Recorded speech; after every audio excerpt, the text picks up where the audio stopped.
I don't remember when that game was. It was a midweek game. I don't remember at all. I just remember like walking through because like where they play. Have you ever been to that?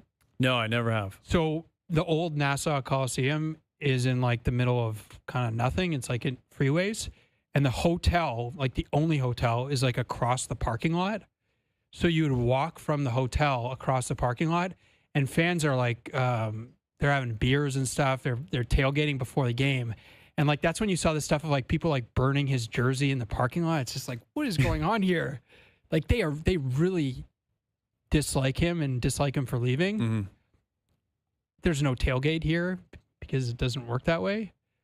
I could see it being not quite that venomous. No, but like, I just don't think it's in the nature. Like those are New Yorkers, like New York sports fans. The Islanders have Long Island is a little, and they got like a self-esteem issue because the Rangers are bigger and all that. Like the Leafs, it's. I think it's different.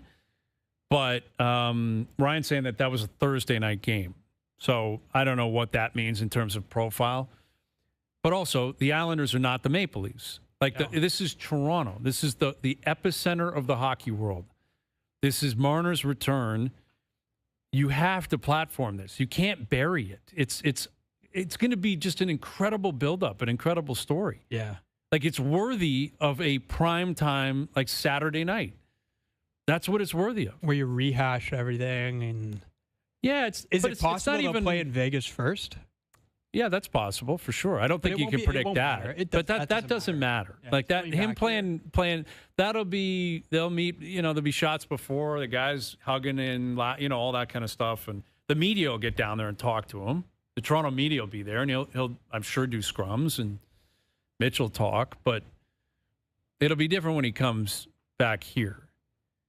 But if I'm the NHL, like I am making sure that is a big platform game because all the Western teams, they do Toronto, Ottawa, Montreal, usually 3 games in like 4 or 5 nights.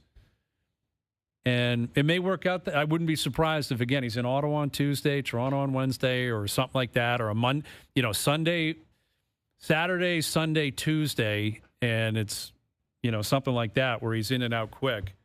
But I'd platform it because once it's done the first time, that'll be it. If you were going to go to the game, I will be at that game. Okay, but you're going to go to the press box. Yes, right? I probably won't be in the seats. Let's say you did go in the seats. What would you do? I'm not booing or anything like that. Like I wouldn't. You're just doing nothing. I wouldn't do that. And that's not like, oh, I'm so cool or anything like that. I don't know. I would feel uncomfortable personally doing that. Yeah. I wouldn't do that, but I want to experience what it's like because I really don't know what to predict. Like I do think it'll be loud. I think there'll be a lot of booing. I think there'll be some cheering. I think the team will play the montage, right? Welcome back. They better do more than a montage. Like, what would you expect them to do? You can't do the same thing for like Pierre Engvall that you do for Mitch Marner. Sorry. So what should he get? A silver stick at center ice? It's a good question. Like, what do you do in a situation like that? Because those does he really want it? Do you think he'd want more of a profile in a night like that? Yeah, like something that. Yeah, I don't know what he wants, but I think he deserves that. Like he's one of the 10 best players in the team history. Maybe 5. I don't know. No, he's not. He's not in the top 5. Okay, well, I don't think he's not in the top 10 either. In terms of talent, he's top 5. In terms of talent? Yeah. He's 5th in points. Like I get it. He's been here for 9 years. Points per game are him and Matthews and Gilmore. Like I don't know. His legacy is so complicated because there's so much good and so much nothing like he's not a top 5 Leaf ever. I mean that there even if he re-signed, I would say that he's not a top 5 Leaf ever. He's not greater than Matthews. Okay. He's not greater than Gilmore, in my opinion. Not greater than Sundin, Sittler, Salming. Okay. Like you can go on. So you're right. He's top 10. Yeah, and I mean I haven't even mentioned the Dave Keons and the guys that actually won when they were Maple Leafs. Sillaps and Tim Horton, guys like that. I mean, it's difficult to go that deep into the history, but you have to consider them. Okay. I think he's going to be underrated in time, and I get it. Like the playoff stuff, how can you not factor that in?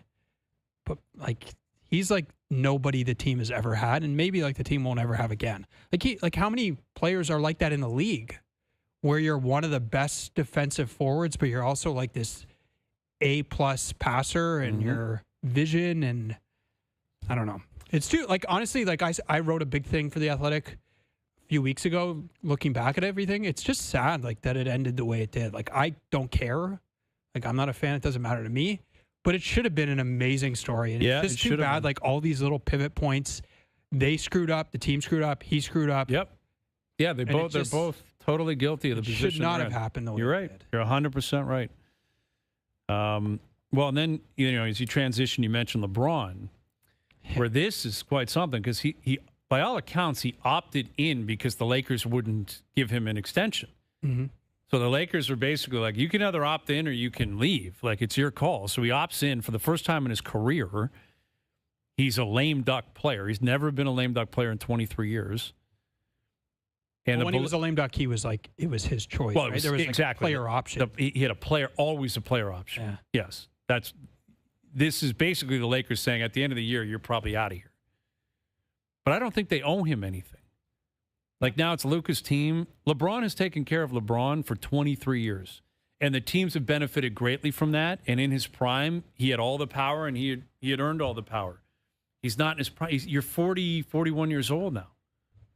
The Lakers don't owe you anything. It's Luka's team now. Like, they made that decision. When Luka became available, clearly you've got to put all your eggs into that basket. Did you see the statement, the Rich Paul statement? Which one? So Rich Paul released a statement, I think it was to ESPN and maybe it was to The Athletic, basically saying LeBron wants to be on like a championship team and he hopes the Lakers are prioritizing. But they're not going to do that. Of course they are. Like, it's like so passive aggressive. What do you think they're doing? Like, do you think they're just like, wow, we got Luka, we can just relax? Mm-hmm. No, but I don't think they feel like LeBron can contribute to that. Like, I don't think that's true. They were the number 3 seed in the West last year. Yeah, but they got pumped, man. They lost in 5. Well, they had no center. But they haven't really addressed that. Well, like, they have 8. They got 8. Good luck. I don't know, man. It's just like this stuff. Like, I love LeBron, but like this stuff is kind of. It's very LeBron-like that this is how it's going to end, with kind of like a disruptive, woe is me, passive-aggressive. It's like you could have just, it's 50, I think it was 50 million, 52 million, something like to opt in. So he could have just given away that and not taken it and just signed anywhere he wanted for less, way less. Yeah. But instead, I'm going to opt in and then act sour that you're not treating me properly. Like, well, come on, dude. The thing is, you mentioned Rich Paul. That's a big part of this. Teams are terrified of him. Sure. So I'm curious how much of it is I got to respect LeBron, but I got to respect Rich Paul. Because LeBron will be done at some point. But Rich Paul's not going anywhere. AD is not on their team anymore. That's a Rich Paul guy. No, like, they don't have. Like, I know. They don't care. He's got everybody. I'm talking 5, 10 years down the road. Rich Paul's still working. LeBron won't be. Luke Wilson, Keegan Matheson, best bet still to come. Overdrive continues. TSN 1050 and on the TSN app.